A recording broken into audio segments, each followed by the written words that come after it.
Weight loss ఎందుకు అవ్వరు తెలుసా అండి? ఎందుకంటే సపోజ్ స్వీట్ క్రేవింగ్స్ వచ్చింది, మీరు కొన్ని చాక్లెట్స్ తీసుకున్నారు, నాకు ఇంకా స్వీట్ క్రేవింగ్స్ ఉన్నాయని చెప్పేసి ఇంకా చాక్లెట్స్ తీసుకున్నారు అనుకోండి, 100 క్యాలరీస్ అయితే ఇంకా ఇంక్లూడ్ చేయడం వల్ల 300 క్యాలరీస్ అక్కడే యాడ్ అయిపోతాయి.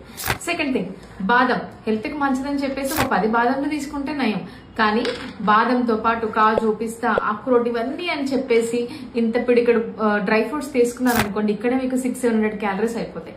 అండ్ చాయ్ తీసుకుంటే వెయిట్ గెయిన్ అవరండి. చాయ్ తో పాటు బిస్కెట్స్, డైజెస్టివ్ బిస్కెట్స్ అని హెల్దీ అని చెప్పేసి ఏవైనా బిస్కెట్స్ ఇంక్లూడ్ చేయడం వల్ల క్యాలరీస్ యాడ్ అయిపోయి మీరు ఖచ్చితంగా వెయిట్ గెయిన్ అవుతారు.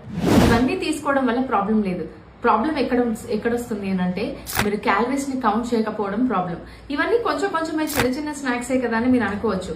ఇక్కడే మనకు ఆల్మోస్ట్ క్యాలరీ డెఫిసిట్ లో వెళ్లకుండా క్యాలరీస్ ఎక్కువైపోయి వెయిట్ గెయిన్ అయ్యే ఛాన్సెస్ చాలా ఉంటాయి. పాయింట్ ఏంటంటే వెయిట్ లాస్ జర్నీలో మెయిన్ గా ఎంత ఫుడ్ మీరు తీసుకుంటున్నారు, ఎంత ఫుడ్ మీరు తీసుకోవాలి, ఈ ట్రాకింగ్ అనేది ఉంటే కనుక వెయిట్ లాస్ జర్నీ అద్భుతంగా ఉంటుంది. All the best.